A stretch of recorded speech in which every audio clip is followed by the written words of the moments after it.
Hi అండి అందరికీ. ఈరోజైతే మనం వెజ్ బిర్యానీ చేయబోతున్నాం. వెజ్ బిర్యానీకి కావాల్సిన పదార్థాలు అయితే చూస్తున్నారు కదా. ఆనియన్స్, టమాటో, పొటాటోస్ అండ్ కొత్తిమీర, పుదీనా, పచ్చిమిరపకాయలు అండ్ ఇక్కడ బిర్యానీ మసాలాలు, ఆకు, చెక్క అవన్నీ మీకు తెలుసు కదా. ఇంకా మిల్ మేకర్, గ్రీన్ పీస్, అల్లం వెల్లుల్లి పేస్ట్. ఇక్కడైతే బాస్మతి రైస్ తీసుకుంటున్నా బిర్యానీ కోసం. ఇదైతే ఒకే ఒక కప్పు తీసుకుంటున్నా. 2 పర్సన్స్కి అయితే ఒక కప్పు. ఇంకా ఇక్కడ మనం ప్రాసెస్ అయితే స్టార్ట్ చేద్దాం. ముందుగా అయితే నేను కుక్కర్ పెట్టుకుందాం. ఒక 2 to 3 or 4 స్పూన్స్ దాకా ఆయిల్ తీసుకున్నా. ఆయిల్ అయితే వేసుకొని అందులో ఫస్ట్ అయితే మనం షాజీరా వేసుకుందాం. షాజీరా ఫ్లేవర్ చాలా బాగా ఇస్తుందండి బిర్యానీకి, నిజంగా చాలా బాగుంటుంది. ఇంకా ఇక్కడ హోల్ బిర్యానీ మసాలాస్ ఇస్తున్నాం. ఆకు, చెక్క, లవంగం, యాలక్కాయలు, జాజి పువ్వు, వనస్పతి అన్నీ. ఇంకా అందులోనే ఒక 2 పచ్చిమిరపకాయలు వేసేసి, 2 పచ్చిమిరపకాయలు అలాగే ఆనియన్ కూడా ఇప్పుడే వేసుకొని ఫ్రై చేసుకోవాలన్నమాట. కాసేపు ఫ్రై చేయాలి. ఫ్రై చేసిన తర్వాత బంగాళదుంపలు వేయాలి.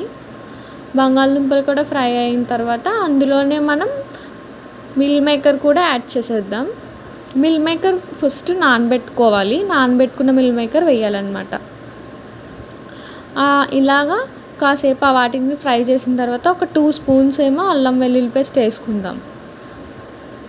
2 స్పూన్స్ అల్లం వెల్లుల్లి పేస్ట్ వేసిన దాకా అందులోనే బిర్యానీ మసాలా వేసాను. బిర్యానీ మసాలా తర్వాత మన టేస్ట్కి తగ్గట్టు కారం, మనం స్పైసీగా కావాలంటే ఇంకొంచెం వేసుకోవచ్చు. అండ్ అందులోనే గ్రీన్ పీస్ కూడా యాడ్ చేసేసాము. ఇంకా గ్రీన్ పీస్ కూడా యాడ్ చేసేసిన తర్వాత అందులోనే మళ్ళీ టొమాటో కూడా వేసేద్దాం. టొమాటో అంతా మొత్తం ఫ్రై అయిన తర్వాత కాసేపు ఇందులో కొంచెం ఒక 2-3 స్పూన్స్ కర్డ్ వేసిన తర్వాత ఫ్రై చేసుకున్న తర్వాత మళ్ళీ ఇక్కడ మనం కొలత చూసుకుంటాం. బిర్యానీకి 1 కప్పే కదా తీసుకున్నాం రైస్. ఇక్కడ 2 కప్స్ ఏమో వాటర్ తీసుకోవాలి. ఆ వాటర్లోనే నేను మళ్ళీ కొంచెం అల్లం వెల్లుల్లి పేస్ట్ కలిపాను అనమాట. ఆ వాటర్ వేసిన తర్వాత ఉడుకుతుండగా ఆ కప్ రైస్ అందులో వేసేసుకుంటే కొంచెం అలా ఇలా తిప్పి అలా ఉడకనిచ్చినప్పుడే మంచిగా పుదీనా అండ్ కొత్తిమీర వేసేసుకుంటే ఫ్లేవర్ అనేది బాగా తెలుస్తుంది. ఇక్కడ మనం స్టార్టింగ్లో ఫ్రై చేసుకున్న కాజు కూడా వేసుకుంటే టేస్టీ వెజ్ బిర్యానీ అయితే రెడీ అయిపోయింది. చూడడానికి చాలా యమ్మీగా ఉంది కదా. నాకు కూడా చేసినప్పుడు ఎప్పుడెప్పుడు తిందామా అనిపించింది. అయితే బాగా వచ్చింది. మీరు కూడా ఒకసారి ఇలా ట్రై చేసి వెజ్ బిర్యానీ ఎలా ఉందో కామెంట్ చేసి చెప్పండి కామెంట్ బాక్స్లో. Bye guys, thank you for watching.